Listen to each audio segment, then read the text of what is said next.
महाराष्ट्र में एक बार फिर मराठा आरक्षण का मुद्दा जोर पकड़ रहा है। राज्य सरकार ने मराठा समाज के लिए जाति प्रमाण पत्र और जाति वैधता प्रमाण पत्र जारी करने के लिए तहसील स्तर पर तहसीलदार की अध्यक्षता में गठित जियोनोलॉजी समिति का कार्यकाल 30 जून 2026 तक बढ़ा दिया है।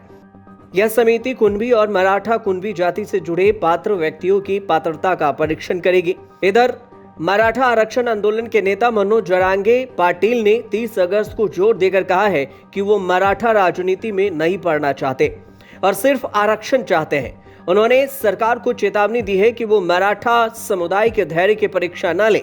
मुंबई के आजाद मैदान में मीडिया से बातचीत करते हुए मनोज जरांगे पाटिल का कहना है कि सरकार को यह गलत फहमी नहीं फैलानी चाहिए कि मराठा अन्य पिछड़ा वर्ग यानी ओबीसी कोटे से आरक्षण की मांग कर रहे हैं। उन्होंने ये भी कहा कि हम सिर्फ यह मांग कर रहे हैं कि हमें कुणबी श्रेणी के तहत पात्रता के आधार पर कोटे में हमारा वाजिब हिस्सा मिले। सुनिए मनोज जरांगे का बयान। लवकर मराठा समाज कदर नाही माघारी जाईल। मुख्यमंत्री साहेब तुमच्या डोक्यात आणखी ना गैरसमज काढून टाका। तुम्हाला योग्य संधी आली, तुम्ही त्या संधीचं सोनं करा, मराठ्यांचे मन जिंका आणि मराठ्याला आरक्षण देऊन टाका।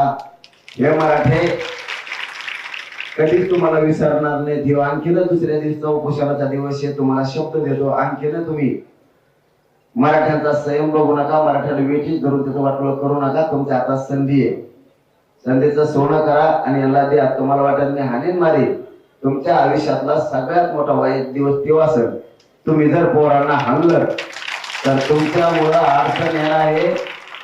आम्ही शहा साहेबाला पण आणि मोदी साहेबाला पण अडचण येणार आहे, हे पण शब्द ध्यानात ठेवा। डाग लागणार आहे त्यांना तुमच्यामुळे। मराठा समाज मुंबईकडे येतोय, त्याच्यामुळे माझी सगळ्यांना विनंती आहे, फक्त तुम्ही दमाने चला, गाड्या धडकू देऊ नका एकमेकाला आणि ड्रायव्हरनं पुढेच बघा। ड्रायव्हर इकडे तिकडे बघतो तो तुमच्या गाडीला मागून ठरलाच। त्याच्यामुळे बेसावध गाड्या हाणू नका। जिथं ड्रायव्हरला झोप लागत तिथंच गाडी उभा करायची, तिथंच बाजूला राहून झोपायचं। झोपीत गाडी कुणी हाणायची नाही। उशीर झाला तर एक दिवस लेट आहे ना, मुंबई कुठे चालली नाही, मला कुठे जायचं नाही। सगळ्यांना पुन्हा एकदा विनंती, शांततेत सगळ्यांनी आंदोलन करा। आता आपल्याला मुंबईकडे निघायचे। धन्यवाद। जय श्री। मनोज जरांगे ने ओबीसी श्रेणी के तहत मराठों के लिए 10% कोटा की मांग कर रहे हैं। वह चाहते हैं कि मराठों को कुणबी के रूप में मान्यता दी जाए, एक कृषि प्रधान जाति जो कि ओबीसी श्रेणी में शामिल है, जिससे वे सरकारी नौकरियां और शिक्षा में आरक्षण के पात्र बनेंगे।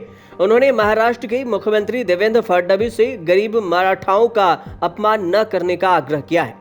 साथ ही देवेंद्र फडणवीस पर राज्य में अस्थिरता फैलाने का आरोप लगाया है, माहौल बिगाड़ने की कोशिश करने का भी आरोप लगाया है। जरांगे ने अपने समर्थकों से शांत और धैर्य रखने को कहा है। आपको बता दें कि महाराष्ट्र सरकार ने साल 2023 में जस्टिस संदीप शिंदे समिति का गठन किया था, जिसे आमतौर पर जियोनोलॉजी समिति भी कहा जाता है। इस समिति का मुख्य काम मराठा समुदाय और कुणबी जाति के बीच ऐतिहासिक और वंशावली आधारित संबंधों की जांच करना है।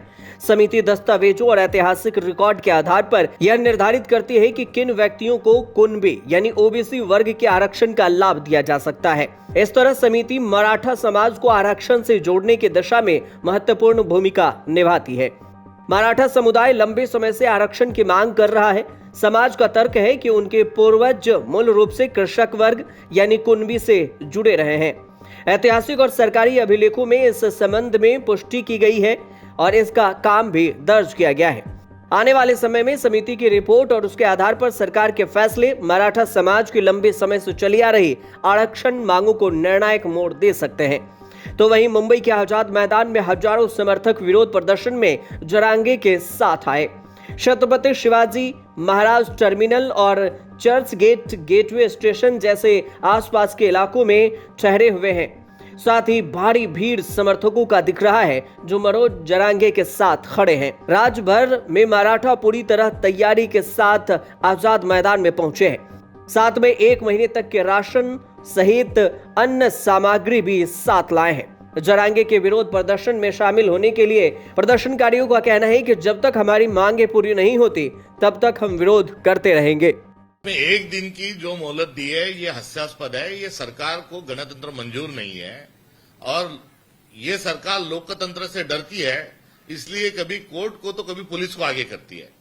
और नतीजन अभी एक दिन पे जो आके रुके हैं, तो एक दिन का इसमें कोई अल्टीमेटम देने की जरूरत नहीं, क्योंकि आज ही जो है ये आज ही कोई डेट तय हुई है ऐसा नहीं है। तो पिछले 3 महीने पहले ही इस आंदोलन का ऐलान मराठा आंदोलकों ने किया था, और 3 महीने तक सरकार सोई हुई थी क्या? 3 महीने तक उन्होंने क्या किया? अब 3 महीने सोए रहे और आज अभी जाकर आप बवाल कर रहे हो, तो इसकी जिम्मेदारी पूरी सरकार की। महाराष्ट्र के मुख्यमंत्री देवेंद्र फडणवीस ने राज्य के जल संसाधन मंत्री राधाकृष्ण विखे पाटिल को, जो कि खुद मराठा हैं, उनको जरांगे से संपर्क करने और बातचीत करने को कहा है। इसके बाद विखे पाटिल शिरडी से मुंबई पहुंचे। विखे पाटिल का कहना है कि हम जरांगे पाटिल से प्रस्ताव पर विचार करेंगे। देवेंद्र फडणवीस का कहना हुआ कि महाराष्ट्र में महायुति सरकार के पिछले कार्यकाल में मराठाओं को 10% आरक्षण दिया गया था। उन्होंने कहा कि जरांगे और उनके समर्थकों द्वारा उठाई गई नई मांगों पर विचार करने के लिए कैबिनेट उप समिति का गठन किया गया है। फडणवीस ने यह भी कहा है कि हमें एक कानूनी समाधान निकालना होगा, क्योंकि केवल वादे ही काम नहीं आएंगे। लोकतंत्र में सभी को अपने अपने व्यूज रखने का अधिकार है, आंदोलन करने का भी अधिकार है। कोई भी आंदोलन जब तक डेमोक्रेटिक है, लोकतांत्रिक है, हमको उससे कोई शिकवा गिला नहीं है। हर लोकतांत्रिक आंदोलन के साथ हम लोग लोकतांत्रिक बर्ताव ही करेंगे और चर्चा के माध्यम से ही प्रश्न छुड़ाने का प्रयास करेंगे। लेकिन ये बात भी उतनी सही है कि ये आंदोलनकारी जो जिस प्रकार से आंदोलन कर रहे हैं, उसमें मैं ये समझ नहीं पा रहा हूं कि हमने जब ऑलरेडी जो मराठा समाज है उसको आरक्षण दिया है और अब मराठा समाज को ओबीसी में आरक्षण दो, ऐसा कहा जाता है। ओबीसी में ऑलरेडी 350 जातियां है, मराठा समाज को तो 10% अलग से रिजर्वेशन दिया गया है। तो ठीक है, फिर भी सबकी बात समझ लेंगे। ब्यूरो रिपोर्ट, न्यूज़ तक।